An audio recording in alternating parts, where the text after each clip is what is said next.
કશી જ વાત નથી અને કોઈ જ વિષય નથી। બરાબર પ્રમુખ કહી રહ્યા છે કે હું ત્યાં હાજર હતો માત્ર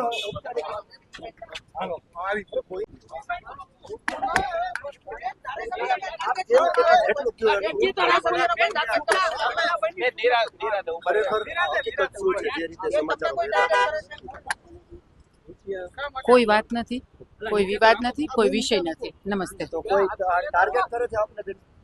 કોઈ આપને વાત કોણ ઉડાડે છે? પાર્ટીમાંથી કોઈ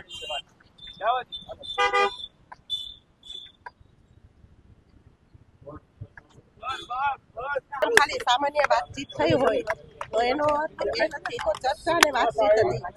એવો વિવાદ થયેલો નથી કે ખોટી ચર્ચા શું થઈ, કોઈ વસ્તુની ચર્ચા થઈ નથી। સામાન્ય વાત હોય એ વાત થઈ હતી। કોઈ વસ્તુની એવી ચર્ચા થઈ નથી કે આ આટલો મોટો આપણે એનો ઇસ્યુ તરીકે આપણે એને લઈએ।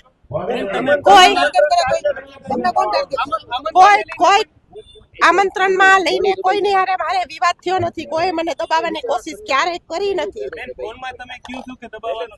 કોઈ વસ્તુ નહીં, ફોનમાં દબાવવાનું શું, ક્યાંય હું બોલી નથી।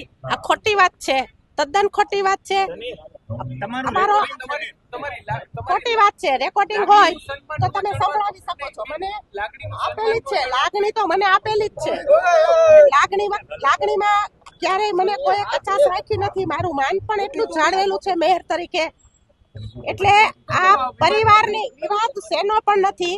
પરિવારની ભાવના સાથે જ્યારે પરિવારની હારે પરિવારની વ્યક્તિ વાતચીત કરતી હોય, આ બસ એ જ વાત હતી। એમાં આ ખોટો ઇસ્યુ છે એ મને કોઈ એમાં ખબર નથી। કોઈ વ્યક્તિગત મામલામાં હું કોઈનામાં પડતી નથી। પણ ટાર્ગેટ કોઈ થતું નથી। ટાર્ગેટ કરવામાં કોઈ અમને કરતા નથી ટાર્ગેટ। આ તો આપણી સામેની વ્યક્તિની કોઈ એવી ભાવના છુપાયેલી હોય કે રહેલી હોય કે એને ટાર્ગેટ કરવાના વિષયથી લઈને ઇસ્યુ બનતા હોય। ખરેખર ઠામ હોય તો વાસણ ખખડે, સંસારમાંય ખખડે છે। ભાજપ છે પરિવારની જેમ જ્યારે ચર્ચા થતી હોય તો ભાઈ આપણા ઘરની અંદર આપણે જે વાતચીત થતી હોય એવી વાતચીત એકાબીજાની સાથે થાય। કોઈ વસ્તુ થઈ નથી। બધા ધારાસભ્ય, સંસદ સભ્યના જે પણ આમંત્રણ આપણે છાપવાના હોય એમાં બધા ધારાસભ્ય અને સંસદ સભ્યના નિમંત્રણ પત્રિકાની અંદર એને મુખ્ય મહેમાન તરીકે આપણે એના લીધેલા છે। એમાં કોઈ વિશેષ ચર્ચા થઈ નથી। કોઈ વસ્તુ ક્યારેય કોઈ મને કીધી નથી। સંકલનની સાથે, પ્રમુખની સાથે સંકલન કરીને જ આ બધી પ્રક્રિયાઓ કરેલી છે।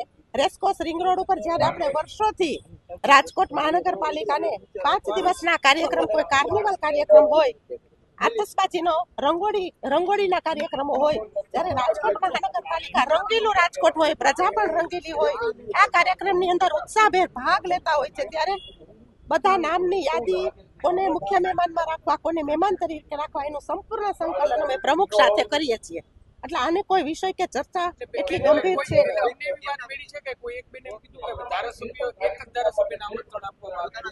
એટલે કદાચ સમજવામાં ફેરફાર છે કે કદાચ તમને એવું સમજાણું હોય તો 69માં મારા બધા કાર્યક્રમ આવે છે તો મારું જ નામ હોવું જોઈએ, પણ મારા કઈ સાંભળવામાં એવું ખોટું આવ્યું નથી। દિવાળી પહેલા કકડાટ નીકળી ગયો કાળી 14 હજી ક્યાં આવી જ ભાઈ? હજી વાર છે, કકડાટ વાર છે। હજી કહું છું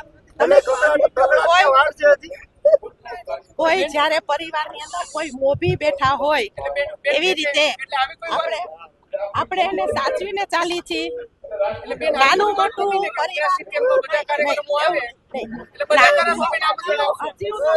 કહેવા માંગુ છું કે નાનો પરિવાર હોય પણ એની અંદર નાનું મોટું તો ચાલતું હોય। આપણે એમાં પડવું નથી। જેને કકડાટ કાઢવો હોય કાઢી લેશે। એ તો વર્ષોથી આપણે જયારે કાળી 14 નિવેદ ઘરે ઘરે થાય છે, બેનો કકડાટ કાઢવા કુંડાળું કરીને વડા નથી મૂકતા। એ તો ઘરની પરંપરા છે। કમિટી હોય એની શરૂઆતમાં સંકલન બેઠક થતી હોય છે, જેમાં પક્ષના અધ્યક્ષ તરીકે હું પણ હાજર હતો અને વર્તમાનપત્રો દ્વારા જે કાંઈ વાત આવી છે એ બાબત હું કહું કે એ એક અમારી ભારતીય જનતા પાર્ટીના અગ્રણીઓ વચ્ચે થતી સામાન્ય વાતચીત હતી।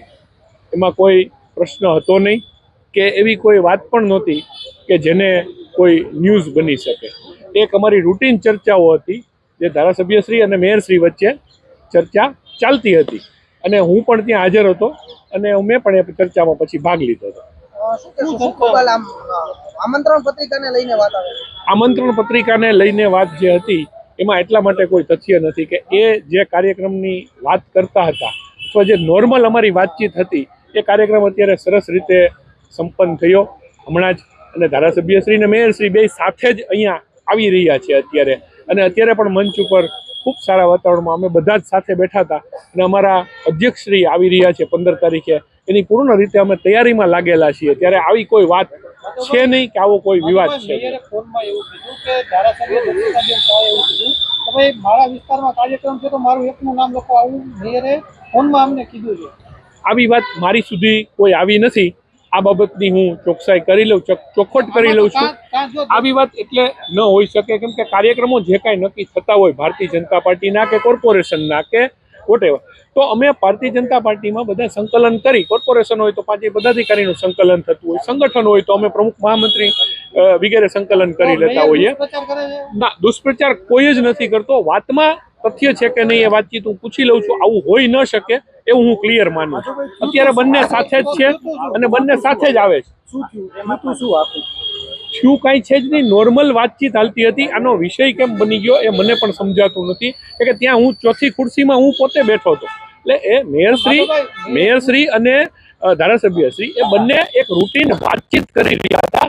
એને કોઈ સ્વરૂપે કોઈ વળાંક આપેલો છે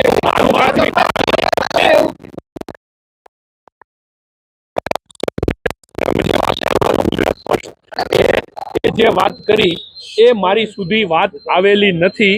એ બાબતનું તથ્ય હું ચકાસી અને મેયરશ્રી સાથે વાત કરી અને આ બાબતમાં કાંઈ પણ કરી શકે. પણ અત્યારે હું જે માહોલ જોઈને આવું છું, બંને લોકો સાથે હતા, અમે ત્રણેય સાથે વાતચીત કરી, કોઈ પણ વસ્તુ આવી છે નહીં. હમણાં એ બંને પણ અહીંયા અમારી મીટિંગ છે અત્યારે 10 મિનિટ પછી, બંને સાથે આવી રહ્યા છે અહીંયા. તમારી અંદરની વાત બહાર આવી ગયા. ડેફિનેટલી સોર્ટ આઉટ કરવાનો પ્રયત્ન નહીં, સોર્ટ આઉટ જ છે. અત્યારે હું સરસ રીતે વાતચીત કરીને જ આવું છું, જેમાં બંને મને એવું કીધું છે કે આવું કઈ છે નહીં. તમે આ જે વાત કરો છો એ મને ખબર નહોતી, નહીં તો એની પણ હું ચોખવટ કરી લઉં. આ ઓડિયો ક્લિપ મેં સાંભળી નથી. વિવાદના કેન્દ્ર સ્થાને મેયર જ કેમ હોય છે? એવું હોતું નથી. મેયરનું પદ એ રીતનું છે કે કોઈ પણ કોઈને કોઈ વાત સાથે, જેમ અધ્યક્ષ તરીકે હું કોઈ પણ વાત હોય સંગઠનની તો અધ્યક્ષ જોડાઈ જતા હોય જાણે અજાણે. મેયર તરીકે કોર્પોરેશનનું પ્રતિનિધિત્વ કરે છે તો ક્યાંક ને ક્યાંક વાત આવી જતી હોય. પણ આજની આ જે વિષય છે એ બાબતમાં કશું કહેવાનું રહેતું નથી. ક્લિયર છે. મારે સાંભળો, આમાં અંદરની વાત કે બહારની વાત એવો વિષય એટલે નથી કે ત્યાં સ્ટેન્ડિંગ પતિ એ પછી નોર્મલ વાતચીત થતી હતી. આને કોઈ રીતે બનાવી નાખો.